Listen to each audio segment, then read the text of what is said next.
আপনাদের সামনে আপনাদের মাদ্রাসায় পৌঁছেছি প্রায় 7:30টার আগেই পৌঁছে গেছি। আমি দেখেছি মাঠ ভর্তি শ্রোতামণ্ডলী মাঠ ভর্তি দেখেছি। বিজ্ঞ ওয়াইজদের ওয়াজ আপনারা শুনেছেন, কিন্তু যে বিষয়টার দিকে আমার দৃষ্টি আকৃষ্ট হয়েছে সে বিষয়টা হলো, আমরা যখন নামাজে দাঁড়ালাম, জামাতের সাথে যখন নামাজ পড়লাম, আমার যেন মনে হচ্ছে অনেক শ্রোতামণ্ডলী জামাতে নামাজ পড়েননি। আমার ধারণাটা ঠিক না বেঠিক? আমার ধারণাটা ঠিক না বেঠিক? অনেক শ্রোতামণ্ডলী ওয়াজ শুনেছেন, কিন্তু জামাত চলছে, কিন্তু জামাতের সময় আমরা জামাতে উপস্থিত থাকিনি, জামাতের সাথে নামাজ পড়িনি। আমি তো মনে করি আজকের ওয়াজ মাহফিলে আমরা আসলাম, আসার পরে জামাতের সাথে নামাজটা যদি পড়লাম না, আসাটাই তো আমি মনে করি অনর্থক হচ্ছে, সার্থক হচ্ছে না। সার্থক হচ্ছে না। ওয়াজ মাহফিলে আসলাম, আমরা জামাতের সাথে নামাজ হচ্ছে, মসজিদে নামাজ হচ্ছে, অথচ আমরা নামাজ পড়িনি অনেকেই। এরপরও জামাত তরক করে বাজারে গিয়ে চক্কর দিচ্ছি, বাজারে গিয়ে চা পান করছি। চা পান করার সময় তো এরপরও অবশ্যই মিলার সুযোগ রয়েছে। জামাতের সাথে নামাজ যে পড়লাম না, কতটুকু অপরাধ আমরা করেছি সেই বিষয়টা আপনাদের সামনে তুলে ধরতে চাই। জামাতের সাথে নামাজ না পড়ায় আমাদের কি অপরাধ হয়েছে, আর জামাতের সাথে নামাজ পড়াটা কতটুকু গুরুত্বপূর্ণ ব্যাপার, এই বিষয়টা আমি প্রথমে আলোচনা করতে চাচ্ছি। আশা করি আপনারা মনক্ষুণ্ণ হবেন না। যারা জামাতে নামাজে অংশগ্রহণ করেননি তাদেরকে লক্ষ্য করে কিছু বলা উদ্দেশ্য নয়। আমার উদ্দেশ্য হচ্ছে জামাতের সাথে নামাজ পড়ার গুরুত্ব কতটুকু। বিস্তারিত আলোচনা করলে মূল আলোচ্য বেকার সৃষ্টি হবে, এজন্যে মৌলিকভাবে কয়েকটি কথা বলি, আমি আমার আলোচনার দিকে অগ্রসর হব ইনশাআল্লাহ। জামাতের সাথে নামাজ পড়ার গুরুত্ব কতটুকু একটা হাদিস সামনে আসলেই পরিষ্কার হয়ে আসে জামাতের সাথে নামাজ পড়ার গুরুত্ব কতটুকু। একটা হাদিসে আছে, আল্লাহর রাসূল সাল্লাল্লাহু আলাইহি ওয়াসাল্লাম ইরশাদ করেন, আমার ইচ্ছা হয় মসজিদে নববীতে জামাতের ইন্তজাম করা হবে, কোনো একজনকে ইমাম বানিয়ে জামাতের কাজ চলবে, এবং আমি একদল যুবককে সাথে করে মহল্লায় চলে যাব, সাথে করে জ্বালানি কাঠ নিয়ে যাব, এবং গিয়ে দেখব মহল্লার যে লোকেরা, যে পুরুষেরা জামাতে আসে নাই, তাদের ঘরে আগুন লাগিয়ে দিবার ইচ্ছা হয়। কি মনে করেন জামাত তরক করাটা যেই সেই অপরাধ? আল্লাহ রসুল বলতেছেন, যারা বিনা কারণে জামাত তরক করছে, অনিবার্য সুবিধা ছাড়া জামাত তরক করছে, তাদের ঘরে আল্লাহর রসুল আগুন লাগিয়ে দিতে ইচ্ছা করেন। শুধু ঘরে নয়, তাদের সহ আগুন লাগিয়ে দেওয়ার ইচ্ছা করেন। কি মনে করেন জামাত তরক করাটা যেই সেই অপরাধ? মামুলি অপরাধ? মামুলি অপরাধ যদি হতো তা আল্লাহর রসুল সাল্লাল্লাহু আলাইহি সাল্লাম তাদের ঘরে আগুন লাগিয়ে দেওয়ার তো ইচ্ছা করতেন না। জামাতের সাথে নামাজ পড়া এতটুকু গুরুত্বপূর্ণ ব্যাপার। আল্লাহর রাসূল সাল্লাল্লাহু আলাইহি সাল্লাম বলেন, লা ইয়াতাখাল্লাফু আনিল জামাআতি ইল্লা মুনাফিকুন বাইয়িনুন নিফাক। লা ইয়াতাখাল্লাফু আনিল জামাআতি ইল্লা মুনাফিকুন বাইয়িনুন নিফাক। সুস্পষ্ট মুনাফিক ছাড়া জামাত তরক করে না। জামাত তরক করে কারা? যারা সুস্পষ্ট মুনাফিক তারাই জামাত তরক করে। এর অর্থ হচ্ছে, আল্লাহর রাসূল সাল্লাল্লাহু আলাইহি ওয়াসাল্লামের যুগে একদল মানুষ ছিল মুখে মুসলমান, অন্তরে মুসলমান ছিল না। অন্তর দ্বারা তারা রাসূলকে বিশ্বাস করত না, মুখে মুখে বলতো লা ইলাহা ইল্লাল্লাহ মুহাম্মাদুর রাসূলুল্লাহ বলতো, কিন্তু অন্তরে মুহাম্মদকে মানত না। এদেরকে বলা হয় মুনাফিক। মুনাফিক ছাড়া কেউ জামাত তরক করত না। আল্লাহর রাসূলের যুগে কেউ জামাত তরক করতেন না, একমাত্র মুনাফিকরাই জামাত তরক করত। একটা হাদিসে আছে,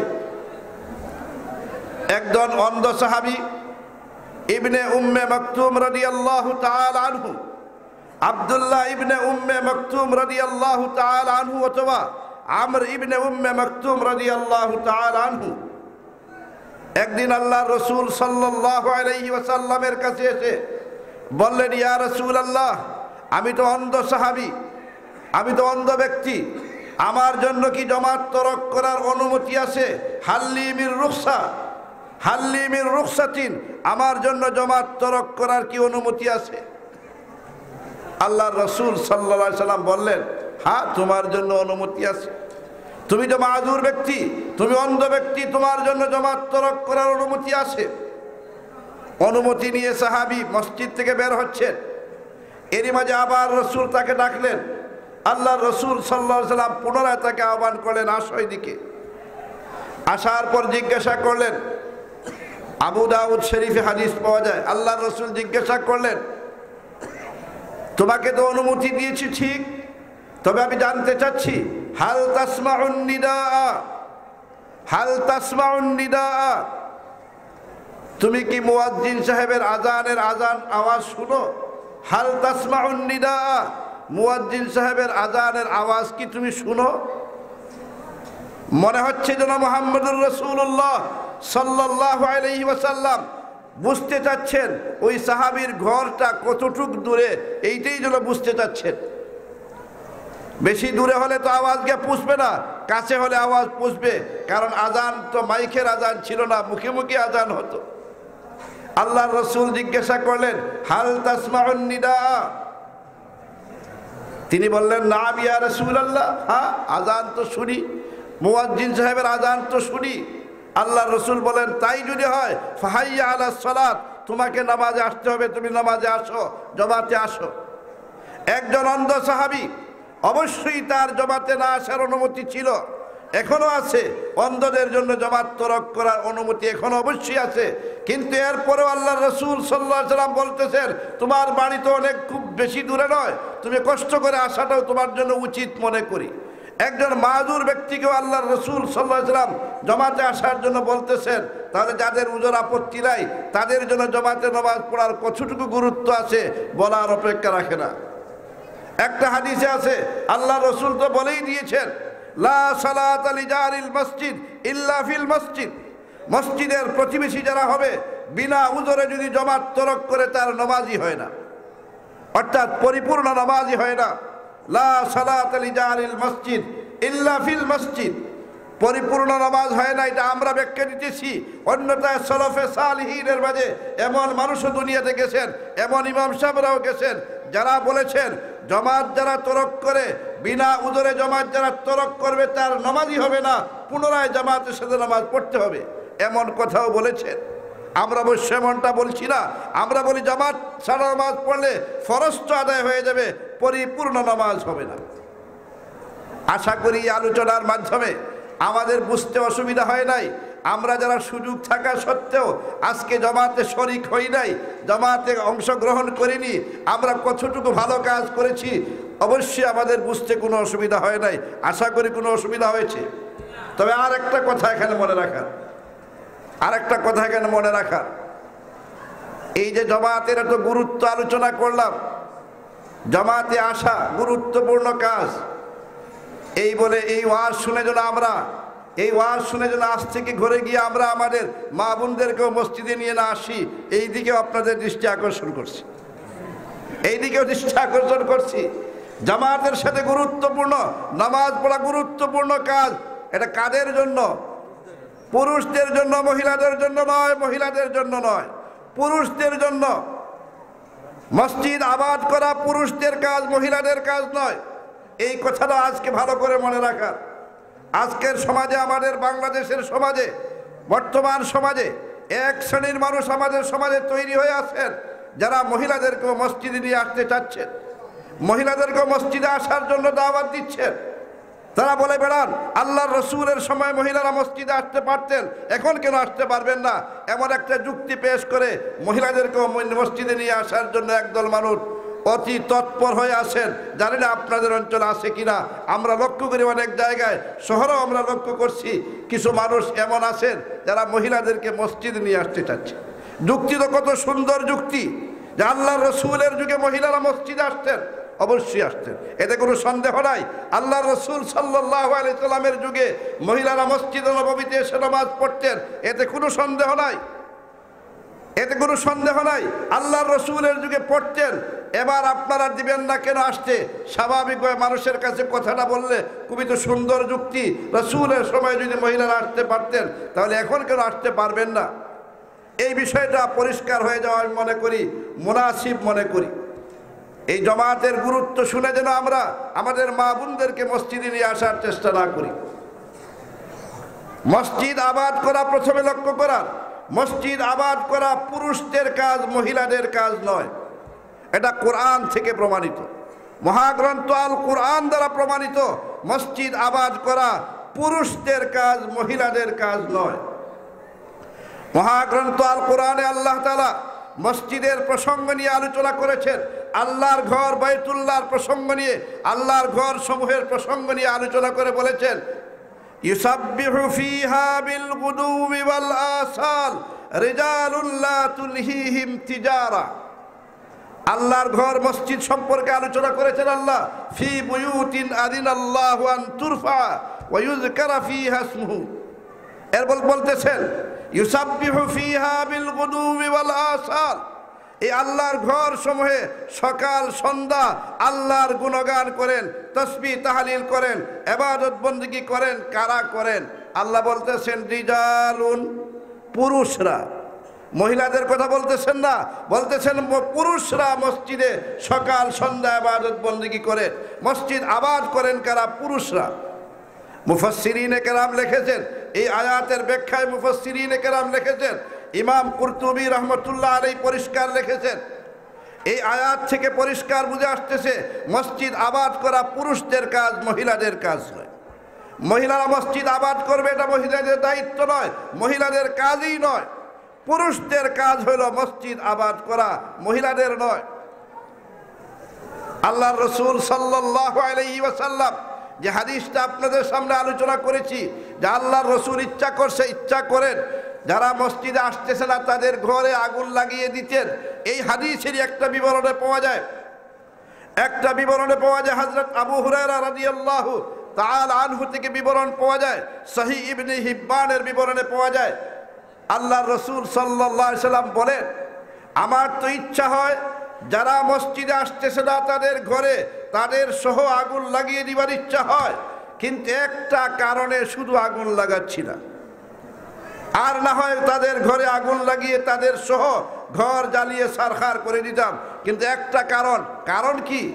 এই ঘরে শুধু তারাই বসবাস করে তা না, অনেক নিরপরাধ মানুষও বসবাস করে। বলেন নিরপরাধ মানুষও ঘরে আছে।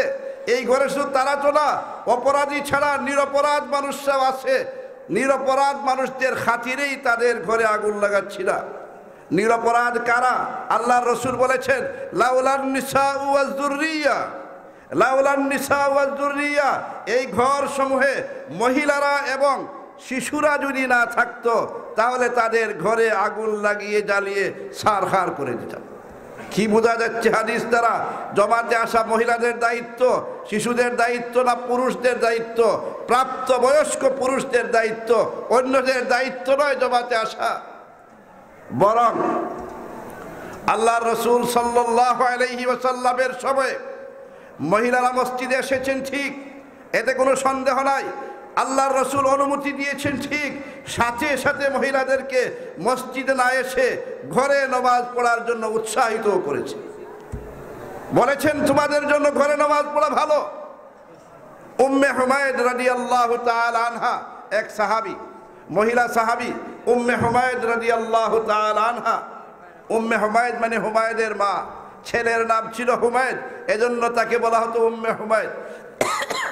উম্মে হুমায়দ রাদিয়াল্লাহু তাআলা আনহা বলেন, আমি একদিন আল্লাহর রাসূল সাল্লাল্লাহু আলাইহি ওয়াসাল্লামের দরবারে হাজির হয়ে বলি, ইয়া রাসূলুল্লাহ ইন্নী উহিব্বুস সালাতা মাআকা, ইন্নী উহিব্বুস সালাতা মাআকা। হে রাসূল, আপনার পিছনে মসজিদে নববীতে জামাতের সাথে নামাজ পড়তে আমার মনে চায়। আল্লাহর রাসূল কাছে যখন বললেন, রাসূল জবাব দিলেন, তোমার মনে চায়, শুধু তোমার কেন মনে চাইবে?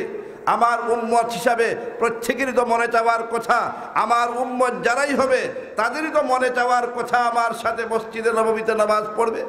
এটা সবারই মনে যাওয়ার কথা। কিন্তু তুমি মনে রাখো, তুমি একজন মহিলা হিসাবে তোমার জন্য আমার পিছনে নামাজ পড়ার চেয়ে, আমার পিছনে মসজিদে নববীতে নামাজ পড়ার চেয়ে তোমার জন্য তোমার ঘরে নামাজ পড়া অনেক অনেক শ্রেয়, অনেক ভালো। কি বলে দিলেন আল্লাহর রসুল? মসজিদে এসে নামাজ পড়ার জন্য ভালো বলেছেন না ঘরে নামাজ পড়তে বলেছেন ভালো? কোনটাকে ভালো বলেছেন? ঘরে নামাজ পড়াকে ভালো বলেছেন। আবু দাউদ শরীফে আরেকটি হাদিস আছে, এই হাদিসটি আলোচনা করেছি, সহিহ ইবনে হিব্বানের হাদিস বলেছি। আবু দাউদ শরীফে আরেকটি হাদিস আছে, আল্লাহর রসুল সাল্লাল্লাহু আলাইহি ওয়াসাল্লাম পরিষ্কার বলে দিয়েছেন, মহিলাদের জন্য মসজিদে নামাজ পড়ার চেয়ে তার বাড়িতে নামাজ পড়া ভালো।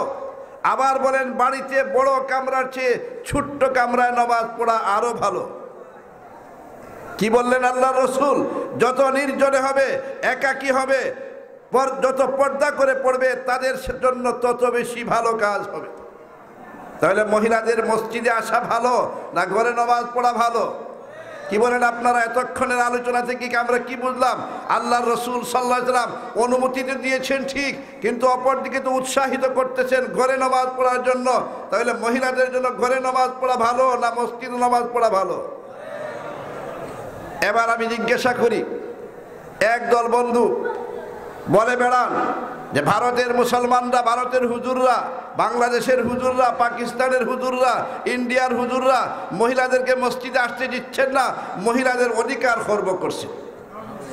এমন কথা বলেন? মহিলাদের মসজিদে আসার অধিকার ছিল, কিন্তু অধিকার থেকে তাদেরকে বঞ্চিত করছেন। আমি জিজ্ঞাসা করি, বা ভারতের হুজুররা মহিলাদেরকে মসজিদে আসতে না দিয়ে তাদের কোনো ক্ষতি করেছেন না লাভ করেছেন? ক্ষতি করেছেন না লাভ করেছেন? কেন লাভ? কারণ ঘরে নামাজ পড়লে সওয়াব বেশি হয়, মসজিদে জামাতে নামাজ পড়লে সওয়াব তাদের বেশি হয় না। তাহলে বেশি সওয়াবের ব্যবস্থা করেছেন, এটা ভালো করলেন না ক্ষতি করলেন তাদের?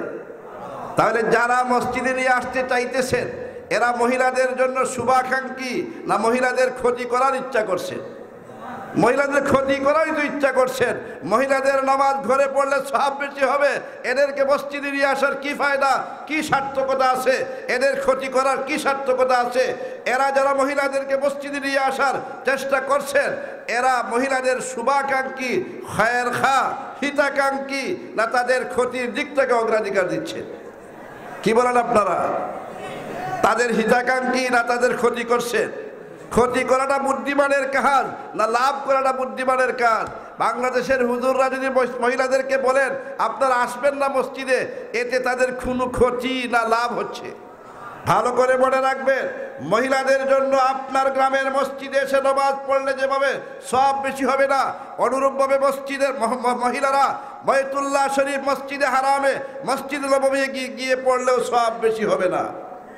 এটাও মনে রাখবেন। মহিলারা বলতে পারেন হয়তো মক্কা শরীফের মসজিদে সওয়াব হয়তো বেশি হবে এবং মদিনা শরীফের মসজিদে সওয়াব বেশি হবে না। যে উম্মে হুমায়দ রাদিয়াল্লাহু তাআলা আনহার যে হাদিসটা আলোচনা করেছি, এই হাদিসে তো মসজিদে নবীর কথাই বলা হয়েছে। তিনি বলেছিলেন, ইয়া রাসূলুল্লাহ, মসজিদে নববীতে আপনার পিছনে জামাতে নামাজ পড়তে চাই। আল্লাহর রসুল বললেন, না, তোমার জন্য আমার পিছনে নামাজ পড়ার চেয়ে ঘরে নামাজ পড়া ভালো হবে। তাহলে মহিলাদের জন্য মসজিদে হারামে বা মসজিদে নববীতে নামাজ পড়লে সওয়াব বেশি হবে। 1 লক্ষ রাকাতের সওয়াব মিলবে? 50,000 রাকাতের সওয়াব মিলবে? অবশ্যই না, অবশ্যই না। ভালো করে মনে রাখবেন, আমাদের বাংলাদেশের হাজী সাহেবরা যখন মহিলাদেরকে নিয়ে সাথে নিয়ে যান, মহিলারা পাগল হয়ে যান মসজিদে নববীতে নামাজ পড়ার জন্য, মসজিদে হারামে নামাজ পড়ার জন্য। তারাও ভাবতে থাকেন এখানে গেলে হয়তো 1 লক্ষ রাকাতের সওয়াব মিলবে। অবশ্যই না, অবশ্যই না।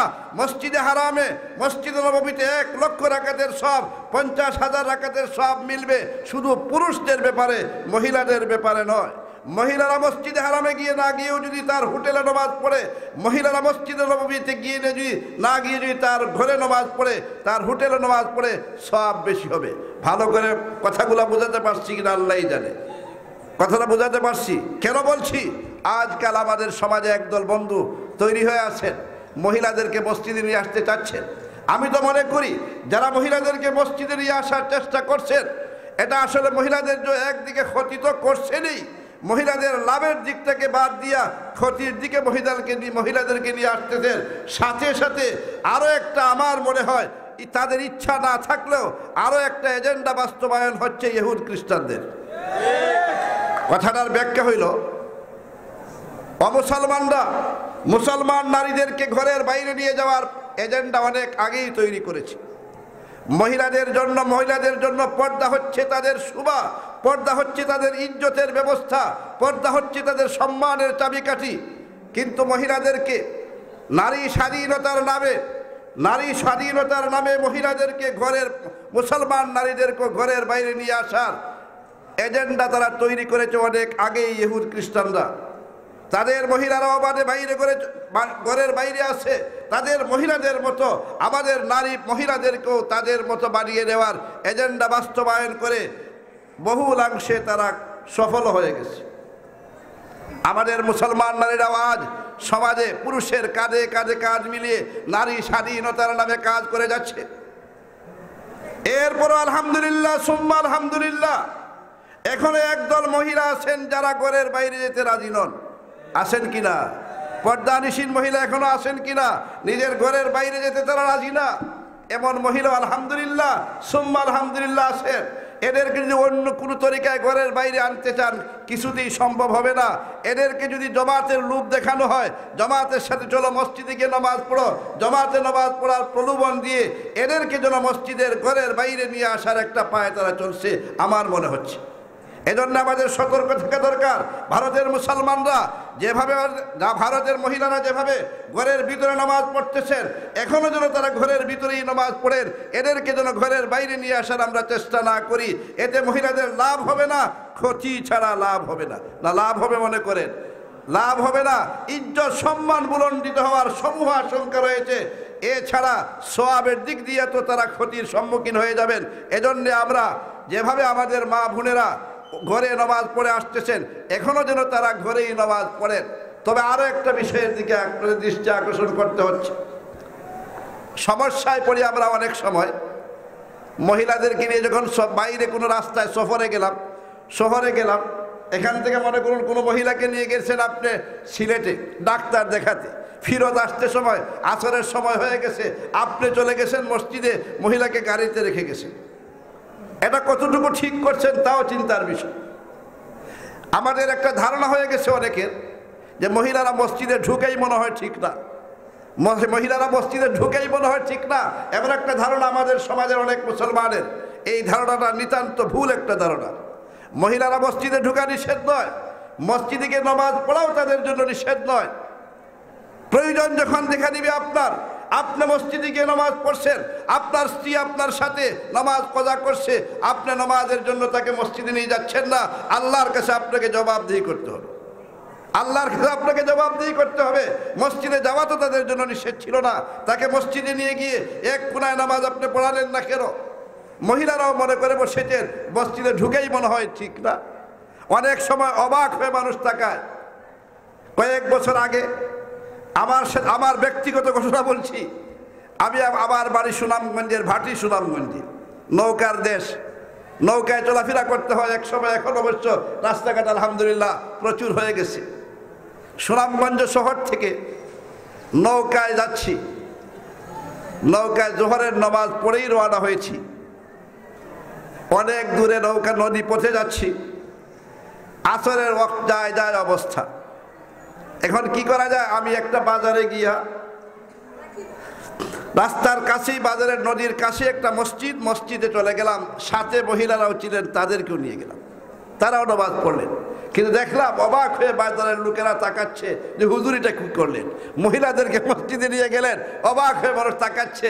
আমি ভাবতেছিলাম মানুষ ভাবতেছে মহিলারা মসজিদে ঢুকেই মনে হয় কিনা, ঠিক না। এটাও কিন্তু ভুল ধারণা। আপনার যখন প্রয়োজন দেখা দিবে, আপনি নিয়ে গেছেন আপনার ডাক্তার দেখাতে, চলে আসতেছেন, আপনি নামাজ পড়বেন আর আপনার স্ত্রী নামাজ পড়বে না, এটা কোন কথা? নামাজ তো অবশ্যই পড়তে হবে। নামাজ কোনো অবস্থাতেই ছাড়ার তো অনুমতি নাই, নামাজ ছাড়ার তো অনুমতি নাই।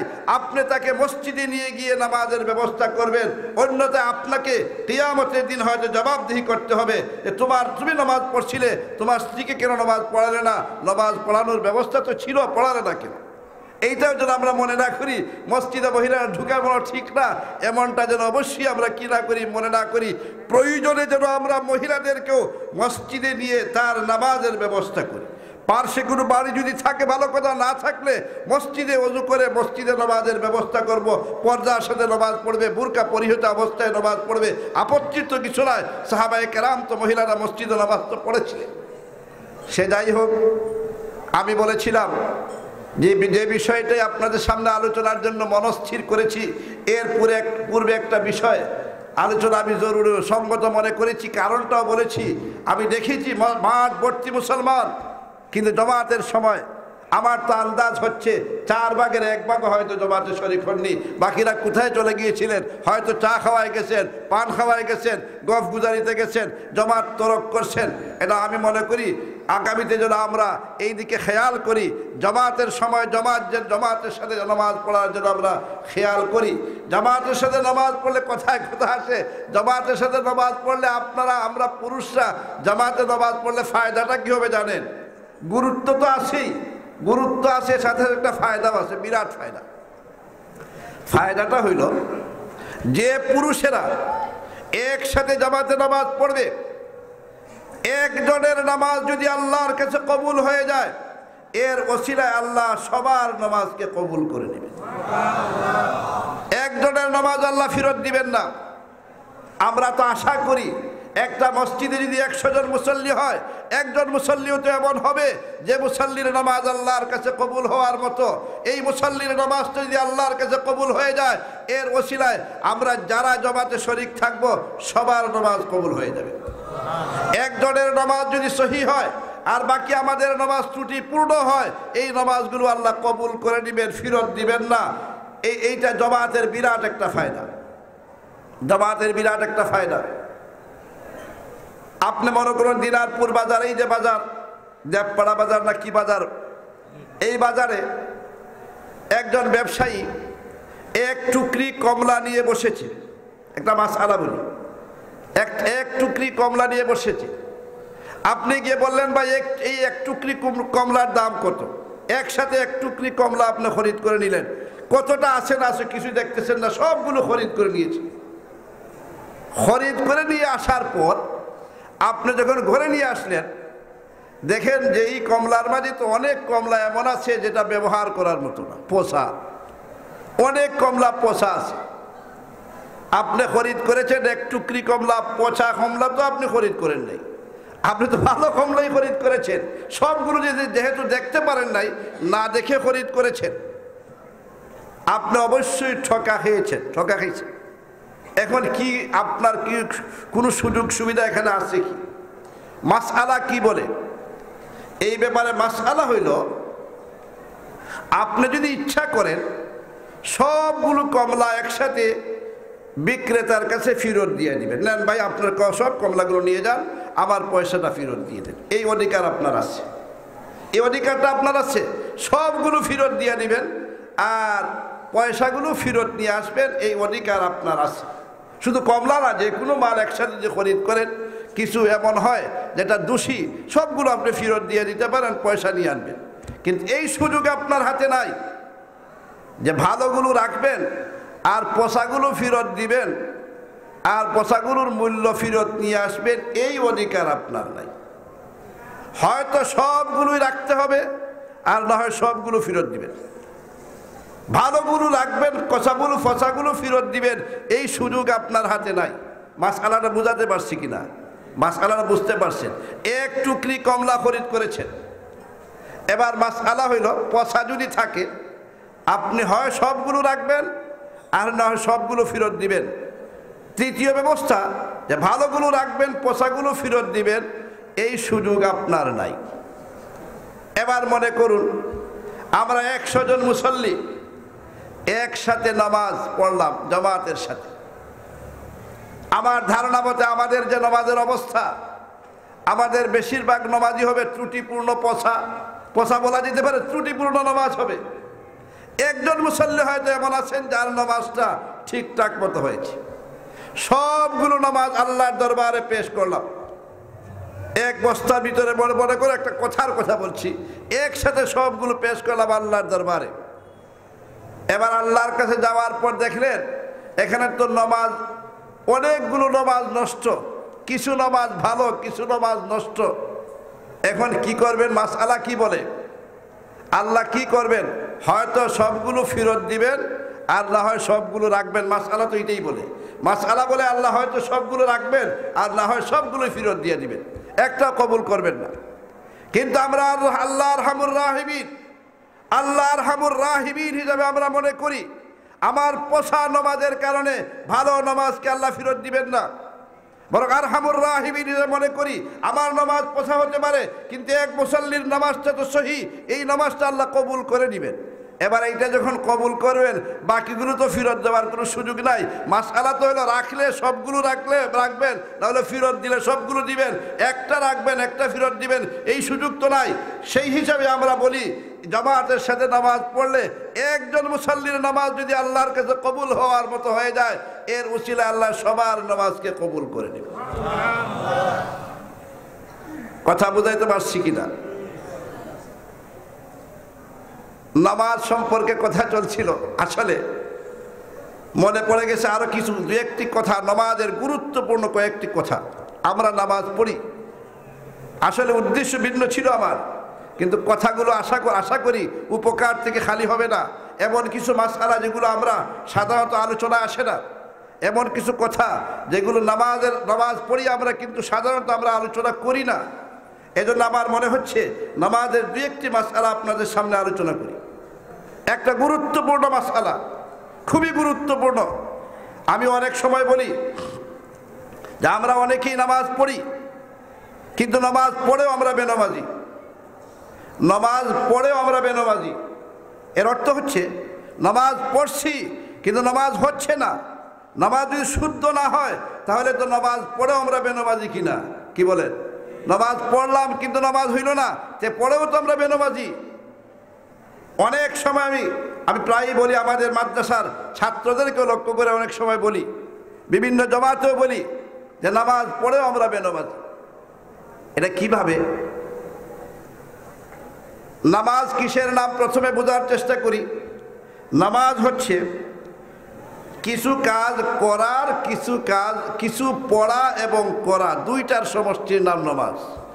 আল্লাহু আকবার বললাম, সানা পড়লাম, আলহামদুলিল্লাহ পড়লাম, সূরা পড়লাম, সুবহান রাব্বিয়াল আযীম পড়লাম, সুবহান রাব্বিয়াল আলা পড়লাম, তাশাহুদ পড়লাম, দুরুদ পড়লাম, দুআয়ে মাসুরা পড়লাম, আসসালামু আলাইকুম ওয়া রাহমাতুল্লাহ মুখে উচ্চারণ করলাম।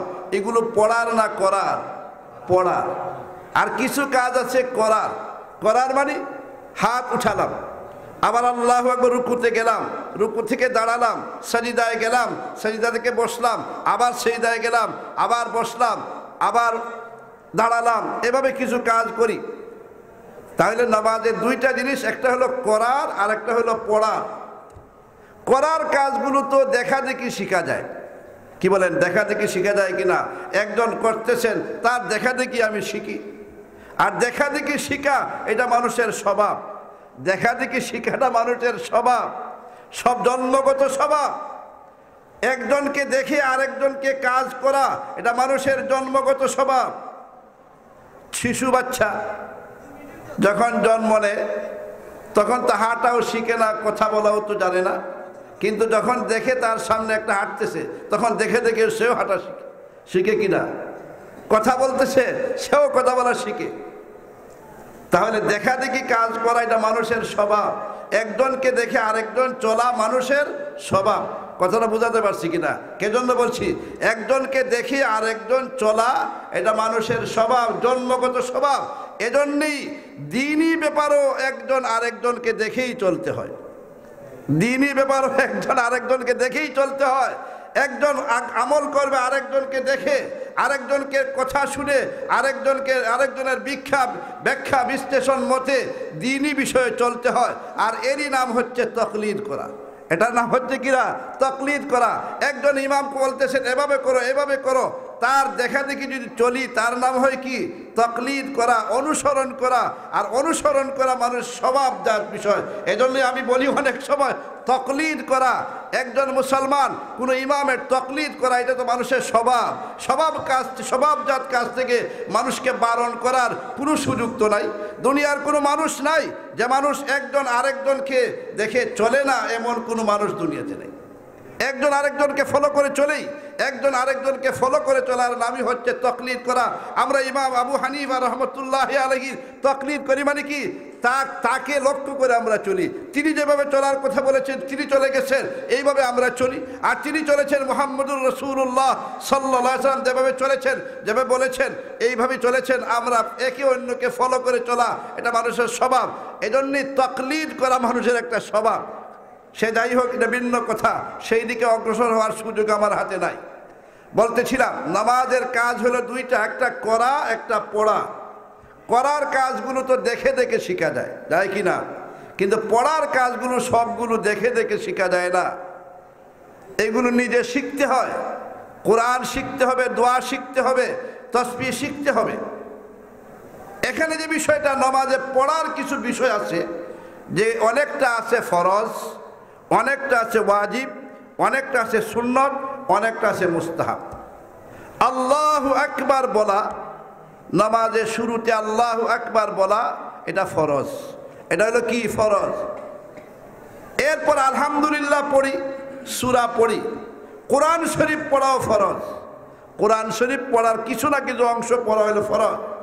আলহামদুলিল্লাহ পড়া ওয়াজিব, সূরা তেলাওয়াত করা ওয়াজিব, তাশাহুদ পড়া ওয়াজিব, বাকি কাজগুলো সুন্নত মুস্তাহাব। আমি জিজ্ঞাসা করি, ফরজ কাজ, ফরজ পড়াটা যদি আমার আদায় হয় না, নামাজ হবে? ফরজ পড়াটা যদি আদায় হয় না, নামাজ হবে? ওয়াজিব পড়াটা যদি আমার হয় না, নামাজ হবে? পড়া যদি হয় না, নামাজ হবে? সুন্নতগুলো যদি নাও হয়, ফরজ আদায় হয়ে যায়।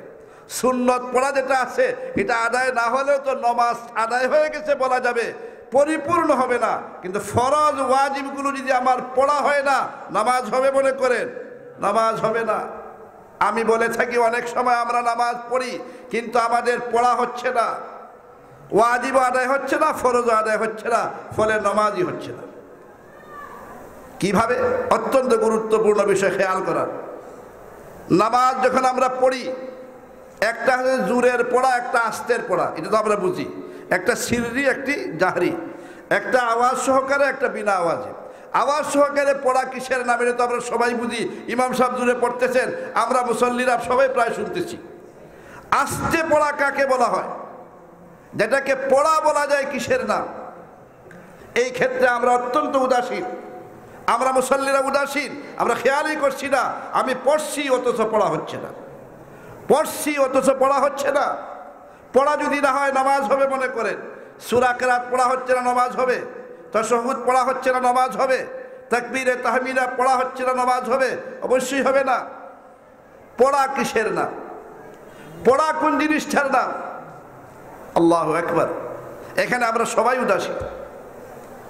আল্লাহর রসুলের নামাজ কিভাবে ছিল লক্ষ্য করুন। জোহরের নামাজে আল্লাহ রসুল পড়তেন কিভাবে, আসরের নামাজে পড়তেন কিভাবে, হাদিসে আছে। সাহাবায়ে কেরামকে জিজ্ঞাসা করা হলো, আল্লাহর রসুল ফজর, মাগরিব, এশা এইগুলোতে সূরা কেরাত তো পড়তেন, জোহর আসরে কি পড়তেন? প্রশ্ন করা হচ্ছে, জোহর আসরে কি সূরা কেরাত পড়তেন? আল্লাহর রাসূল সাহাবায়ে কেরামকে প্রশ্ন করা হলে বললেন, হ্যাঁ পড়তেন। জিজ্ঞাসা হলো, আপনারা বুঝলেন কিভাবে? আপনারা পিছনে দাঁড়িয়েছেন, ইমাম সাহেব কিবলার দিকে দাঁড়িয়ে পড়তেছেন, আপনারা বুঝলেন কিভাবে পড়তেন? পিছন থেকে আপনারা বুঝলেন কিভাবে পড়তেন?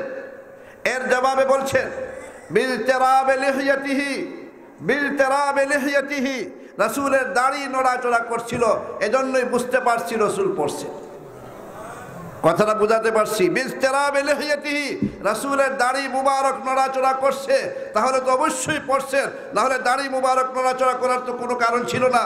দাড়ি মুবারক নড়াচড়া করছে, এতেই বুঝছি, আমরা বুঝতে পারছি আল্লাহর রাসূল পড়ছে।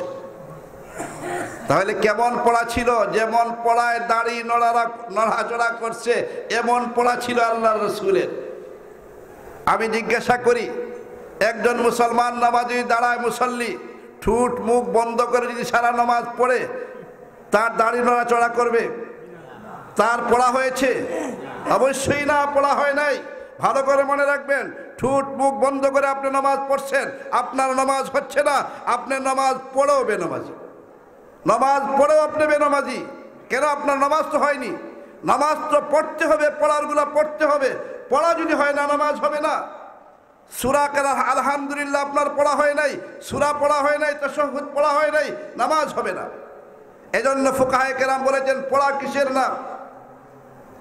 এর আগে আরেকটা মাসআলা বলি। একজন মানুষ তার স্ত্রীকে তালাক দিয়েছে, এমনভাবে তালাক দিয়েছে তার ঠুটে কোনো নড়াচড়া আসে নাই, ঠুটে নড়ে নাই। তালাক দিয়ে দিছে ভিতরে ভিতরে, মুখে মুখে, কিন্তু ঠুটে নড়ে নাই। মুফতি সাহেবের কাছে গেলে বলবেন তালাক হয় নাই। তালাক হয় নাই কেন? উচ্চারণ হয় নাই। যেহেতু উচ্চারণ হয় নাই সুতরাং তালাক হবে না। উচ্চারণ না হলে তালাক হয় না। তাহলে উচ্চারণ হতে হলে অবশ্যই তো ঠুটে নড়াচড়া করতে হবে। কি বলেন, করতে হবে কি না? ঠুটে যদি নড়াচড়া না করে উচ্চারণ হবে?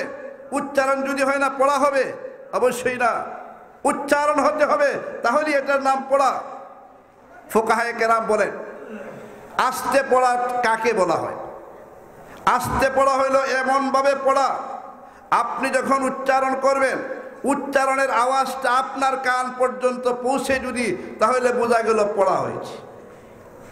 আপনার কান পর্যন্ত আপনার আওয়াজটা যদি পৌঁছে, তা এর নাম হইল পড়া।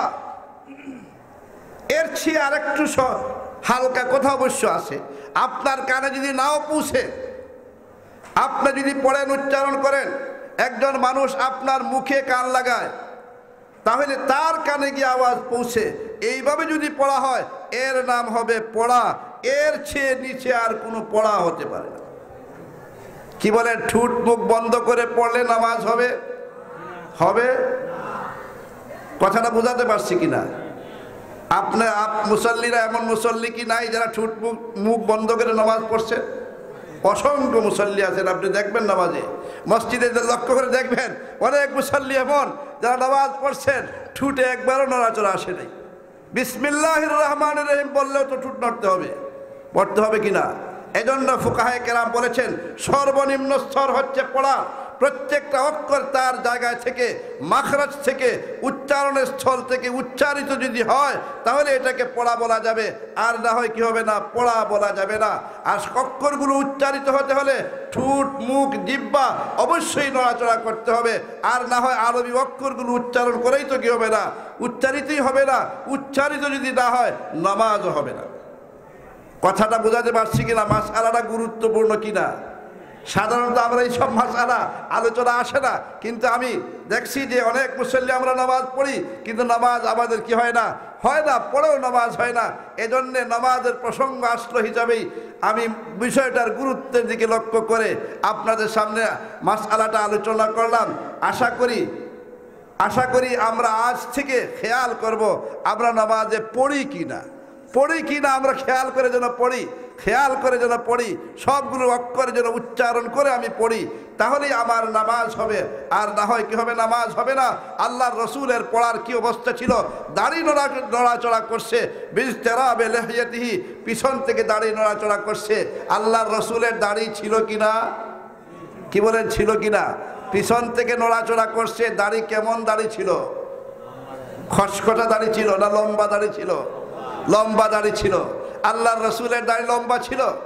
আল্লাহর রসুল শুধু নয়, কথায় কথা আছে, ইসলাম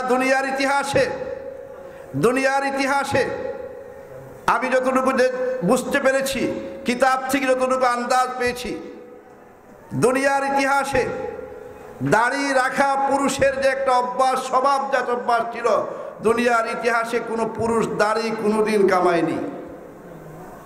আদম আলাইহিস সালামের সময় থেকে শুরু করে লূত আলাইহিস সালামের সময় পর্যন্ত, লূত আলাইহিস সালাম এক নবীর নাম, লূত আলাইহিস সালামের সময় পর্যন্ত কোনো পুরুষ দাড়ি শেভ করেছে এর কোনো নজির পাওয়া যায় না। কেন? দাড়ি মানুষের স্বভাব, মানুষের সৌন্দর্য এটা, দাড়ি হচ্ছে মানুষের সৌন্দর্য। হাফিজ ইবনে কাসির রহমতুল্লাহ আলাইহি আল বিদায়া ওয়ান নিহায়া কিতাবে লিখেছেন, দাড়ি শেভ করার সূচনা কখন হয়েছে সেই ইতিহাস তিনি লিখেছেন। মানুষ পুরুষ হয়ে দাড়ি শেভ করে এর সূচনা কখন হয়েছে এটা ইবনে কাসির রহমতুল্লাহি আলাইহি আল বিদায়া ওয়ান নিহায়া কিতাবে উল্লেখ করেছে। দাড়ি হচ্ছে মানুষের সৌন্দর্য। আল্লাহর রাসূল সাল্লাল্লাহু আলাইহি সাল্লাম বলেন, একদল ফেরেশতা তৈরি করে রেখেছেন আল্লাহ তাআলা, যারা নিয়মিত আল্লাহর তাসবিহ করতেছে। সুবহানাল্লাযী যায়্যানার রিজালা বিল্লুহা, সুবহানাল্লাযী যায়্যানার রিজালা বিল্লুহা ওয়ান নিসাআ বিযওয়াইব, সুবহানাল্লাযী যায়্যানার রিজালা বিল্লুহা ওয়ান নিসাআ বিযওয়াইব, সুবহানাল্লাযী যায়্যানার রিজালা বিল্লুহা ওয়ান নিসাআ বিযওয়াইব। ফেরেশতাদের তাসবিহটার অর্থ হইল একদল ফেরেশতা নিয়মিতই তাসবিহ করতেছে। এর অর্থ হইল সেই আল্লাহর গুণগান করছি যে আল্লাহ পুরুষদেরকে দাড়ি দ্বারা সুন্দর করেছেন, মহিলাদেরকে লম্বা চুল দ্বারা সুন্দর করেছেন। এই তাসবিহ করতেছেন ফেরেশতারা। সুবহানাল্লাযী যায়্যানার রিজালা বিল্লুহা, পুত পবিত্র সেই মহান আল্লাহ, সেই মহান আল্লাহর গুণগান করছি যে মহান আল্লাহ পুরুষদেরকে সুন্দর বানিয়েছেন দাড়ি দ্বারা এবং মহিলাদেরকে সুন্দর করেছেন লম্বা চুল দ্বারা। কি মনে করেন আল্লাহর রসুল, আল্লাহর ফেরেশতারা কি বলতেছেন? দাড়ি পুরুষের জন্য সুন্দর না অসুন্দর? কি বলেন, সুন্দর না অসুন্দর? আমি তো বলি অনেক সময় আপনি 10 জন যুবককে এখানে, দাড়িওয়ালা যুবককে এখানে দাঁড় করান, আর 10 জন যুবক দাড়ি নাই, দাড়ি শেভ করে এমন 10 জন যুবককে দাঁড় করান, দেখেন কাদের সুন্দর দেখা যায়, দেখেন কাদের সুন্দর দেখা যায়। চক্ষু যদি আপনার সুন্দর হয়, আপনার চক্ষু যদি সুস্থ হয়, জামাত যদি সুস্থ হয়, অবশ্যই আপনি বলবেন দাড়িওয়ালাদের কি সুন্দর দেখাচ্ছে, দাড়িওয়ালাদের কি সুন্দর দেখাচ্ছে। কেন? আল্লাহই তো বলছে সুবহানাল্লাযী যায়্যানার রিজালা বিল্লুহা ওয়ান নিসাআ বিযওয়াইব। আমাদের দেশের একজন বন্ধু দাড়ি রাখাকে তো হালকা করে রেখে বানিয়েছে, বলেন দাড়ি রাখা সুন্নত, দাড়ি রাখা সুন্নত, একথা বলেন। আসলে কথাটাই ভুল। দাড়ি রাখা সুন্নত নয়, দাড়ি রাখা ওয়াজিব। দাড়ি রাখা ওয়াজিব, দাড়ি রাখা সুন্নত নয়, দাড়ি রাখা হচ্ছে ওয়াজিব। আল্লাহর রাসূল সাল্লাল্লাহু আলাইহি সাল্লাম দাড়ি রাখার এত গুরুত্ব দিয়েছেন, বলার অপেক্ষা রাখে না। বলেন দাড়ি লম্বা করো, দাড়ি লম্বা করো, দাড়ি লম্বা করো, দাড়িকে মাফ করো। রাসূল বলেছেন আফুল্লুহা। আফুল্লুহা মানে কি? দাড়িকে মাফ করে দাও। মাফ করে দেওয়ার মানে কি? স্বাভাবিক অবস্থায় ছেড়ে দাও, দাড়িতে হাত দিও না। আল্লাহর রাসূল সাল্লাল্লাহু আলাইহি ওয়াসাল্লাম বলেছে। অনেকেই বলেন দাড়ি রাখা সুন্নত, এজন্য এটাকে এত গুরুত্ব দিচ্ছেন না। দাড়ি রাখা সুন্নত নয় ভাই, দাড়ি রাখা হচ্ছে ওয়াজিব। আব্দুল হক মুহাদ্দিস দেহলভী রহমতুল্লাহ আলাইহি, শেখ আব্দুল হক মুহাদ্দিস দেহলভী রহমতুল্লাহ আলাইহি, তিনি লিখেছেন, উনি মিশকাতুল মাসাবিহ কিতাবের 2টা ব্যাখ্যা গ্রন্থ লিখেছেন। একটা কিতাব লিখেছেন আরবি ভাষায়, আরেকটা লিখেছেন ফার্সি ভাষায়। ফার্সি ভাষায় একটা কিতাব ব্যাখ্যা গ্রন্থ লিখেছেন, যে কিতাবটার নাম হচ্ছে আশিআতুল লুমআত। আশিআতুল লুমআত মিশকাত শরীফের ফার্সি ব্যাখ্যা গ্রন্থ, অনুবাদ এবং সংক্ষিপ্ত ব্যাখ্যা। এই কিতাবে তিনি পরিষ্কার লিখেছেন যে দাড়ি রাখাকে সুন্নত বলা হয় ঠিক না, দাড়ি রাখা হচ্ছে ওয়াজিব। দাড়ি রাখা হচ্ছে ওয়াজিব। এবার বলা হয়, তিনি প্রশ্নই করেছেন, আবার প্রশ্ন করেন, তাহলে দাড়ি রাখাকে সুন্নত যে বলা হয় এর অর্থটা কি? দাড়ি রাখা সুন্নত বলা হয় এর অর্থটা কি? তিনি বলেছেন, ভাই সুন্নত শব্দের যা বলেছেন, সুন্নত শব্দের অনেক অর্থ আছে। সুন্নত শব্দের কয়েকটা অর্থ আছে। সুন্নত শব্দের আমার বিবেচনায় 3টা অর্থ আছে। আমি যতটুকু বুঝি সুন্নত শব্দের 3টা অর্থ, বড় বড় অর্থ, আরো অনেক অর্থ আছে, বড় বড় 3টা অর্থ আছে। একটা অর্থ হইল এই যে নামাজে আমরা বললাম কিছু কাজ ফরজ, কিছু কাজ ওয়াজিব, আর কিছু কাজ সুন্নত। এই একটা অর্থ আছে সুন্নতের, মানে ফরজ ওয়াজিবের নিচে মুস্তাহাবের উপরে একটা হুকুমের নাম হইল সুন্নত। একটা হুকুমের নাম সুন্নত। ফরজ একটা হুকুম, ওয়াজিব একটা হুকুম, সুন্নত একটা হুকুম, মুস্তাহাব একটা হুকুম। ওয়াজিব ফরজের নিচে এবং মুস্তাহাবের উপরে একটা হুকুমের নাম হইল সুন্নত। এই একটা অর্থ আছে সুন্নতের। যেমন নামাজে অনেক কাজ ফরজ, কোনো কাজ ফরজ, কোনোটা ওয়াজিব, কোনোটা সুন্নত, কোনোটা মুস্তাহাব।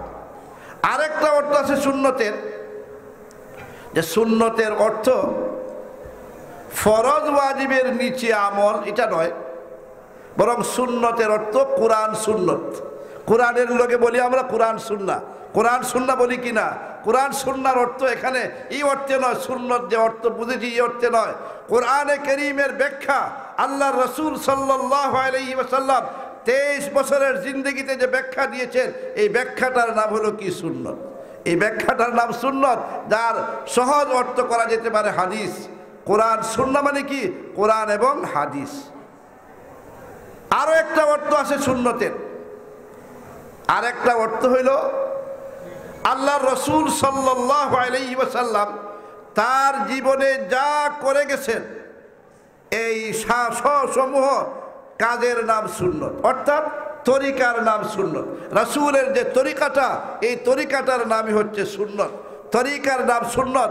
যে তরিকায় ফরজ নামাজ, ফরজ ইবাদত বন্দেগী আছে, নফল আছে, সুন্নত আছে, মুস্তাহাব আছে, সব আমলের সমষ্টির নাম হলো কি? সুন্নত।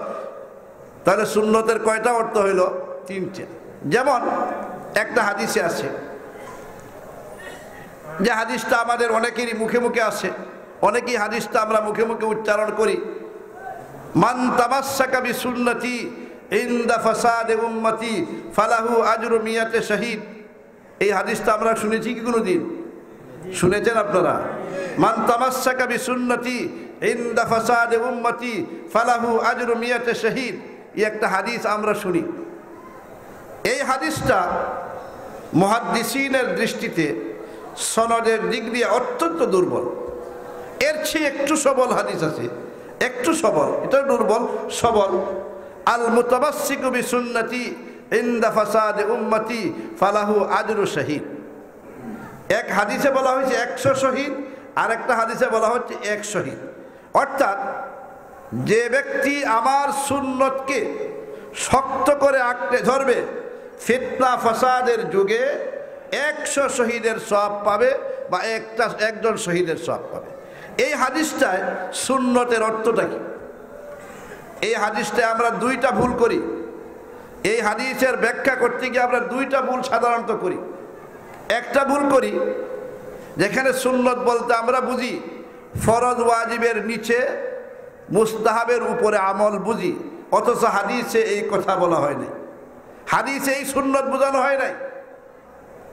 আরেকটা ভুল করি আমরা, অনেকেই বলি ফিতনা ফাসাদের যুগে একটা সুন্নতের উপর যদি আমল করে 100 শহীদের সওয়াব হবে। এমন কথা শুনেছেন কি আপনারা কোনোদিন? অবশ্যই শুনেছেন। একটা সুন্নতের উপর আমল করলে 100 শহীদের সওয়াব হবে, এই কথাও আমরা অনেক সময় বলে থাকি। এই কথাটা সম্পূর্ণ ভুল কথা, হাদিসেরই অর্থ নয়, হাদিসেরই অর্থ নয়। এখানে সুন্নত দ্বারা, এই সুন্নত উদ্দেশ্যই না যে সুন্নত আমরা বুঝাচ্ছি ফরজ ওয়াজিবের নিচে সুন্নত, মুস্তাহাবের উপর আমল, যেটা এই সুন্নত এখানে বলা হয়নি। আরেকটা সুন্নতের কথাও বলা হয়নি, বরং আল্লাহ রাসূল বলতেছেন মান তামাসসাকা বিসুন্নতি আয় মান তামাসসাকা বিহাদি ওয়া তরিকাতি ইনদা ফাসাদে উম্মতি ফালাহু আজরু মিয়াতে শহীদ। যে মানুষটা আমার তরিকার উপর চলবে, আমার আদর্শের উপর চলবে, আমার আদর্শের উপর চলবে, কখন? যখন বেদাতের প্রচলন ঘটবে। বেদাত বাদ দিয়া আমার তরিকার উপর যে মানুষটা চলবে, ফালাহু আজরু মিয়াতে শহীদ। বেদাতের বিপরীত একটা শব্দ আছে সুন্নত, বেদাতের বিপরীত সুন্নত, সুন্নত বিদাত বলা হয়। সুন্নত বিদাতের মানে হচ্ছে, সুন্নতের মানে হচ্ছে মুহাম্মদুর রাসূলুল্লাহ সাল্লাল্লাহু আলাইহি সাল্লামের তরিকা, আদর্শ। এর বিপরীতটার নাম হচ্ছে বিদাত, এর বিপরীতটা না হচ্ছে কি? বিদাত। মান তামাসসাকা বিসুন্নতি, এখানে বলতে সুন্নত বলতে আল্লাহর রাসূলের আদর্শকে বলা হয়েছে, আদর্শ তরিকাকে বোঝানো হয়েছে। যে মানুষটা আমার তরিকার উপর চলবে, আদর্শের উপর চলবে, ফাসাদের যুগে ফালাহু আজরু মিয়াতে শহীদ, 100 শহীদের সওয়াব অথবা একজন শহীদের সওয়াব। বলতেছিলাম সুন্নতের কয়টা অর্থ? 3টা। একটা অর্থ হাদিস। শেখ আব্দুল হক মুহাদ্দিস দেহলভী রহমাতুল্লাহ আলাইহি বলেন, দাড়ি রাখাকে সুন্নত যে বলা হচ্ছে, এই অর্থে বলা হচ্ছে যে দাড়িটা হাদিস দ্বারা এর প্রমাণ পাওয়া যাচ্ছে। হাদিস দ্বারা দাড়ি রাখার নির্দেশ এসেছে বলেই হাদিসের একটা অর্থ হলো সুন্নত, সুন্নত দ্বারা প্রমাণিত, অর্থাৎ রাসূলের হাদিস দ্বারা প্রমাণিত বলেই এটাকে বলা হয় সুন্নত। আসলে সুন্নত নয়, যেমন ঈদের নামাজকে সুন্নত বলা হয়, অথচ ঈদের নামাজ তো সুন্নত নয়, ঈদের নামাজ হচ্ছে ওয়াজিব। সুন্নত বলা হয় অর্থে ঈদের নামাজটা হাদিস দ্বারা প্রমাণিত বলেই সুন্নত বলা হয়, দাড়ি রাখাটাও হাদিস দ্বারা প্রমাণিত বলেই, সুন্নত দ্বারা প্রমাণিত বলেই সুন্নত বলা হয়। তাহলে দাড়ি রাখা বলতে কথা শুরু হয়েছিল বিস্তেরাবিহি, আল্লাহ রসুল সাল্লাল্লাহু আলাইহি সাল্লামের দাড়ি মুবারক নড়াচড়া করছিল।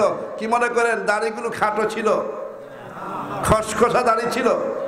অবশ্যই না, বরং ফুকাহায়ে কেরাম বলতেছেন চার মাযহাবের সর্বসম্মত সিদ্ধান্ত, কেউ এতে দ্বিমত পোষণ করছেন না, দাড়ি রাখা যেভাবে ওয়াজিব, দাড়ি রাখা যেভাবে ওয়াজিব, অনুরূপভাবে দাড়ি এক মুষ্টি পরিমাণ রাখাও ওয়াজিব। এক মুষ্টি পরিমাণ রাখাও কি ওয়াজিব? রেখে দেখুন কি সুন্দর দেখা যায়। দাড়ি খসখসি দাড়ি রাখলে সুন্দর লাগে না লম্বা দাড়ি সুন্দর লাগে? আপনি দাড়ি লম্বা করে দেখেন কেমন সুন্দর দেখা যায় আপনাকে, কেমন সুন্দর দেখে দুনিয়ার মানুষ আপনাকে। সে যাই হোক, কথা অনেক লম্বা হয়ে গেছে। মূল আলোচনায় আশা করি আজকে আমার মনে হয় না মূল আলোচ্য বিষয়ে আপনাদের সামনে কিছু বলার সুযোগ আছে বলে মনে হয় না।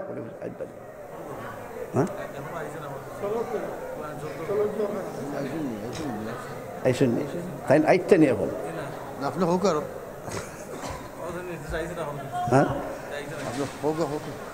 বলতেছিলাম এতক্ষণ পর্যন্ত মূলত আমি শুরু করেছিলাম যে কথাটা নামাজের গুরুত্ব, নামাজ সম্পর্কে আলোচনা করেই এই পর্যন্ত আপনাদের সামনে দাড়ি পর্যন্ত চলে গেছি। মূল আলোচনা করার ইচ্ছা ছিল এই যে মাদ্রাসায় আমরা হাজির হয়েছি। মাদ্রাসা কিসের নাম, মাদ্রাসা কাকে বলা হয়, এই বিষয়টা আলোচনার জন্য আমি আয়াত তেলাওয়াত করেছি। ফালাউলা নাফারা মিন কুল্লি ফিরকাতিন মিনহুম তাইফাতুন লিয়াতাফাক্কাহু ফিদ-দীন ওয়ালিয়ুনযিরু কওমাহুম ইযা রাজাউ ইলাইহিম লাআল্লাহুম ইয়াহযারুন।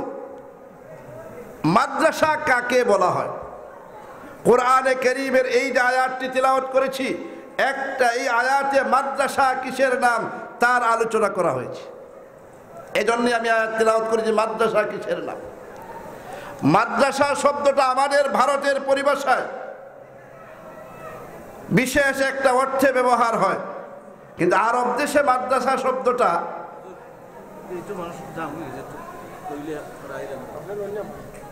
বেরাদারান ইসলাম, আমরা যারা মাদ্রাসার গেইটে দাঁড়িয়ে আছি, আমি বিনীতভাবে আপনাদের দৃষ্টি আকর্ষণ করছি, অনুরোধ করছি, গেট থেকে গেইটে না দাঁড়িয়ে আমরা প্যান্ডেলের ভিতরে বসার চেষ্টা করি। ওলিপুরি সাহেব কিছু সময়ের ভিতরে তশরিফ নিয়ে আসবেন, ওলিপুরি সাহেব ইনশাআল্লাহ কিছু সময়ের ভিতরেই তশরিফ নিয়ে আসবেন। এজন্যে আমরা গেইটে না দাঁড়িয়ে প্যান্ডেলের ভিতরে এখনো কিছু জায়গা পেছন দিকে হয়তো আছে, আর যদি না থাকে শীতের দিন আছে, মাঝে মাঝে যদি আমরা বসার জায়গা করে দেই তাহলে আশা করি তো পিছনের যারা দাঁড়িয়ে আছেন তাদেরও বসার সুযোগ হবে কিনা, সুযোগ হবে কিনা। একটা হাদিস শোনাই, একটা হাদিস। একদিন আল্লাহ রসুল সাল্লাল্লাহু আলাইহি ওয়াসাল্লাম মসজিদে নববীতে ওয়াজ করতেছিলেন, খুতবা দিতেছিলেন। তখন কিছু লোক দাঁড়ানো ছিলেন, কিছু লোক দাঁড়ানো ছিলেন। আল্লাহ রসুল সাল্লাল্লাহু আলাইহি ওয়াসাল্লাম বললেন ইজলিসু ইজলিসু ইজলিসু বললেন, অর্থাৎ বসো। ইজলিসু শব্দের অর্থ বসো। হযরত আব্দুল্লাহ ইবনে মাসউদ রাদিয়াল্লাহু তাআলা আনহু একজন সাহাবী। আব্দুল্লাহ বিন মাসউদ রাদিয়াল্লাহু তাআলা আনহু এখনো মসজিদে আসেননি, এখনো মসজিদের ভিতরে আসেননি, রাস্তায় আছেন। আওয়াজটা পৌঁছে গেছে আব্দুল্লাহ ইবনে মাসউদের কানে। আব্দুল্লাহ ইবনে মাসউদ শুনতেছেন আল্লাহর রাসূল সাল্লাল্লাহু আলাইহি ওয়াসাল্লাম বলতেছেন ইজলিসু। আব্দুল্লাহ বিন মাসউদ রাদিয়াল্লাহু তাআলা আনহু শোনা মাত্রই রাস্তায় বসে গেলেন, রাস্তায় বসে গেছে।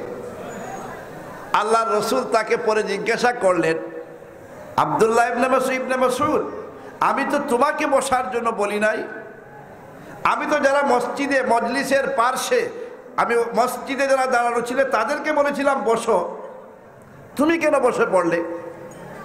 আব্দুল্লাহ ইবনে মাসউদ রাদিয়াল্লাহু তাআলা বললেন, ইয়া রাসূলুল্লাহ, আমি ভালো করেই বুঝতে পেরেছি, এই কথাটা আমাকে লক্ষ্য করে বলেন নাই, আমি ভালো করেই বুঝেছি যারা মসজিদের ভিতরে দাঁড়ানো ছিলেন এদেরকে আপনি লক্ষ্য করে বলেছেন বসুন বসুন, আমি বুঝতে পেরেছি আমাকে বলেন নাই। কিন্তু আমি আব্দুল্লাহ বিন মাসউদের কানে আপনার জবানে মুবারক থেকে ইজলিসু শব্দ পৌঁছবে আর আব্দুল্লাহ দাঁড়িয়ে থাকবে, এটা হতে পারে না, এজন্যই আমি বসে গিয়েছি। আমি জানি আমাকে বলেন নাই, কিন্তু আপনার জবানে মুবারক থেকে ইজলিসু শব্দটা বের হয়েছে আর আমি আব্দুল্লাহ বিন মাসউদের কানে পৌঁছেছে আর আমি এভাবে দাঁড়িয়ে থাকবো, এটা হতে পারে না, এজন্যই আমি বসে গিয়েছিলাম। একটা জিনিস হাদিস থেকে বুঝে আসতেছে, মজলিস কাকে বলা হয়? রসুল তো বলতেছেন ইজলিসু, আল্লাহর রসুল ওয়াজ করতেছিলেন, খুতবা দিতেছিলেন, যারা দাঁড়িয়ে আছেন তাদেরকে বলতেছেন ইজলিসু, বসো। কেন? এতে পরিষ্কার বোঝা যাচ্ছে যে কথাটা মজলিসের একটা আদব হচ্ছে বসা, এজন্যই বলা হয় মজলিস। মজলিস শব্দের অর্থটা কি জানেন? মজলিসের অর্থ হলো বসার জায়গা। মজলিস শব্দের অর্থ হলো কি? বসার জায়গা। বসলাম না তো মজলিস কেমনে হইলো? এজন্য আমি অনুরোধ করব, যাদের বসার সুযোগ আছে, যাদের বসার সুযোগ আছে, বিনীতভাবে অনুরোধ করব আমরা যেন বসার চেষ্টা করি। আমরা আরও অনুরোধ করব, আমরা যারা মজলিসে বসা আছি, শীতের দিন আছে আলহামদুলিল্লাহ, একটু ঘন ঘন হয়ে যদি বসি কোনো সমস্যা হবে না, এজন্য একটু হরকত করি, আমরা একটু সামনের দিকে অগ্রসর হওয়ার চেষ্টা করি। যারা আসতেছেন, অলিপুরি সাহেব তো কিছুক্ষণের মধ্যেই চলে আসবেন, অনেকেই তো এখনও হয়তো রাস্তাঘাটে আসতেছেন, বসার জায়গা করে দেওয়ার ব্যবস্থা করি। আমরা একটু নড়াচড়া করে সামনের দিকে অগ্রসর হওয়ার চেষ্টা করি। তাফাসসাহু ফিল মাজালিস ইয়াফসাহিল্লাহু লাকুম। মজলিসে বসার জায়গা যদি করে দেই, আল্লাহ তাআলা কিয়ামতের দিন আপনাকে বসার জায়গা করে দিবেন। এজন্য আমরা একটু নড়াচড়া করে সামনের দিকে অগ্রসর হই। একটু বিনীতভাবে অনুরোধ করছি, একটু নড়াচড়া করি, সামনের দিকে অগ্রসর হই। ফিল হারাকাতে বারাকাতু, নড়াচড়ার মাঝে বরকত আছে। ফিল হারাকাতে বারাকা, নড়াচড়া করি আমরা, একটু ঘুমও যাবে। কি মনে করে ঘুম দূর হবে? তো অনেকেই হয়তো সাকিনা নাজিল হয়েছে, ঘুমের হামলার শিকার হয়ে যাচ্ছেন অনেকেই। একটু নড়াচড়া করলেই ঘুম ইনশাআল্লাহ দূর হবে। ঘুম দূর হওয়ার ব্যবস্থা কি জানেন? একটা হাদিস বলি, আল্লাহ রসুল বলেছেন ঘুম কিভাবে দূর হবে। একজনে বসে আছো, ঘুম চলে আসছে, ও রসুল বলো দাঁড়িয়ে যাও, এই জায়গা থেকে একটু অন্য জায়গায় চলে যাও, এরপর এখানে চলে আসো, ঘুম দূর হয়ে যাবে।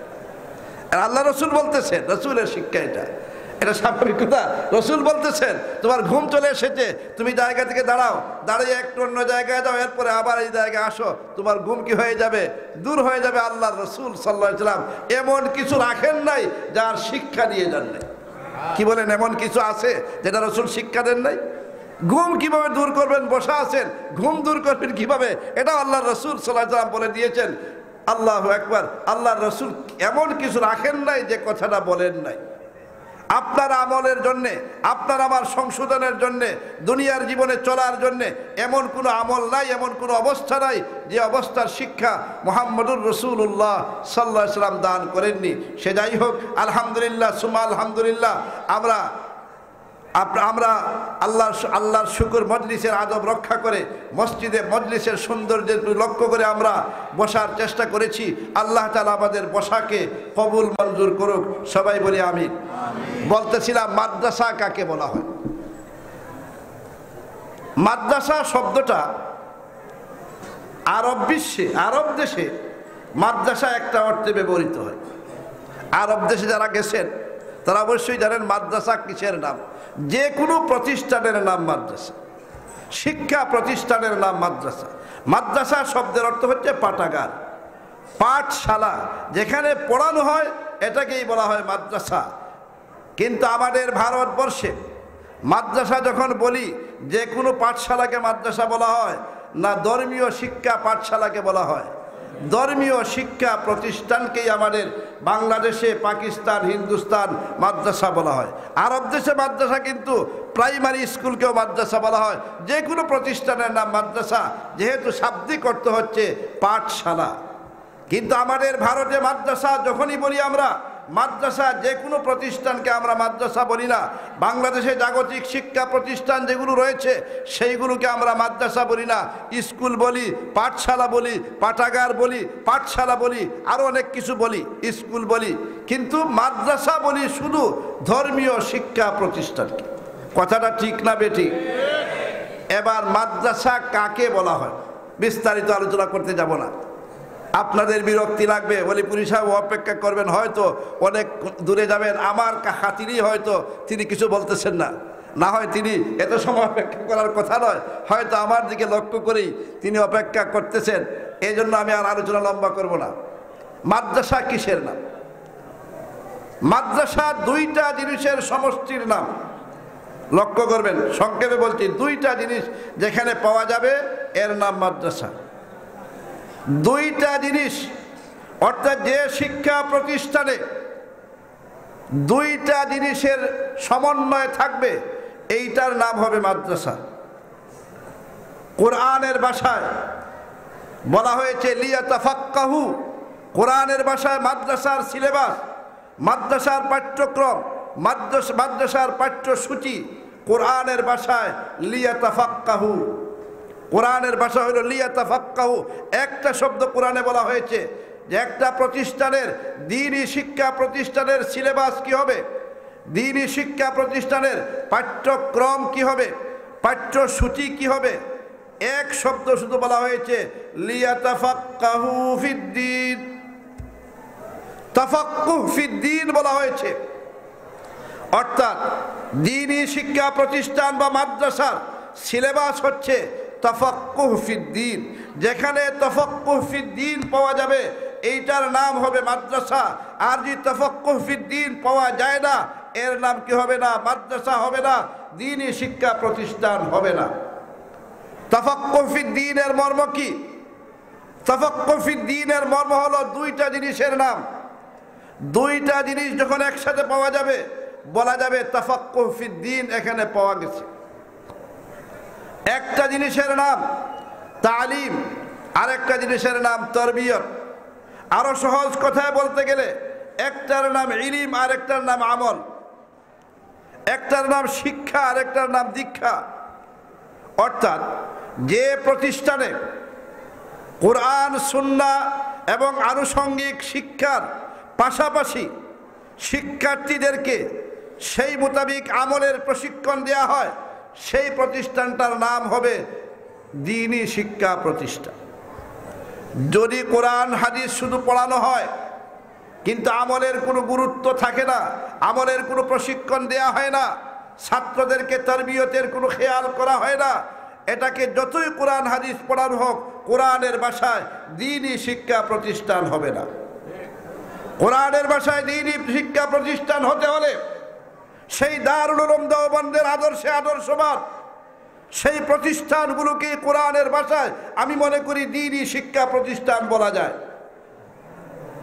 দারুল উলুম দেওবন্দের ইতিহাস আপনারা দেখুন।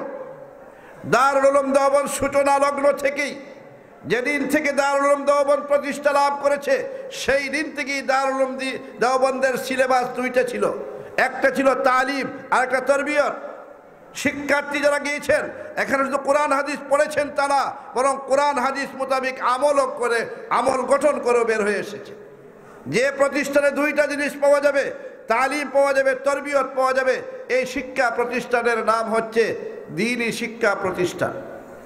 অন্য কথা আমি বলতে পারি, ভারতবর্ষের জন্য বলছি, অন্য দেশের জন্য বলছি না, ভারতবর্ষের জন্য সত্যিকার অর্থে দ্বীনি প্রতিষ্ঠান বলা যেতে পারে দারুল উলুম দেওবন্দ এবং তার অনুকরণে প্রতিষ্ঠিত যত সব কওমি মাদ্রাসা রয়েছে সবগুলোকে বলা যায় মাদ্রাসা, দ্বীনি শিক্ষা প্রতিষ্ঠান। কেন? এইগুলোতে আলহামদুলিল্লাহ সুম্মা আলহামদুলিল্লাহ এখনো তালিমের সাথে তরবিয়তের গুরুত্ব সমানভাবে আছে, আছে কিনা? এই সব প্রতিষ্ঠানে যারা শিক্ষার্থী আসেন শুধু পড়েন না ধরেনও, পড়াশোনাও শুধু করেন না আমলও করেন, আমলের গুরুত্ব এখানে নাই, আছে কিনা? অবশ্যই তালিমের সাথে তরবিয়ত আছে। তালিম এবং তরবিয়তের সমন্বয় যেখানে পাওয়া যাবে এইটাকে বলা যাবে মাদ্রাসা কোরআনের ভাষায়।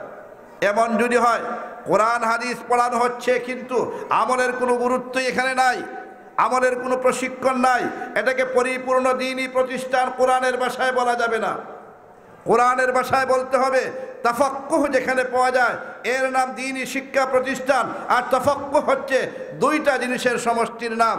একজন মানুষ বড় পণ্ডিত হয়ে গেছে, আমল তার মাঝে নাই, তাকে ফকি বলা যাবে না, তাকে ফকি বলা যাবে না, ফিকহ হাসিল হয়েছে বলা যাবে না, দ্বীনের জ্ঞান হাসিল হয়েছে বলা যাবে না। একজন মানুষ বড় পণ্ডিত হতে পারে কিন্তু আমল তার যদি থাকে না, বলা যাবে না দ্বীনের জ্ঞান তার হাসিল হয়েছে। কোরআনের ভাষায় বলা যাবে না।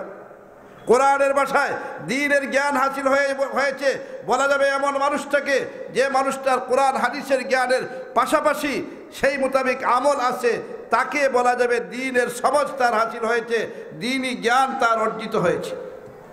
বর্তমান দুনিয়াতে অনেক অমুসলমান আছে, অনেক অমুসলমান যাদের কোরআন হাদিস আপনার আমার চেয়ে বেশি কোরআন হাদিসের জ্ঞান রাখে, অনেক অমুসলমান আছে।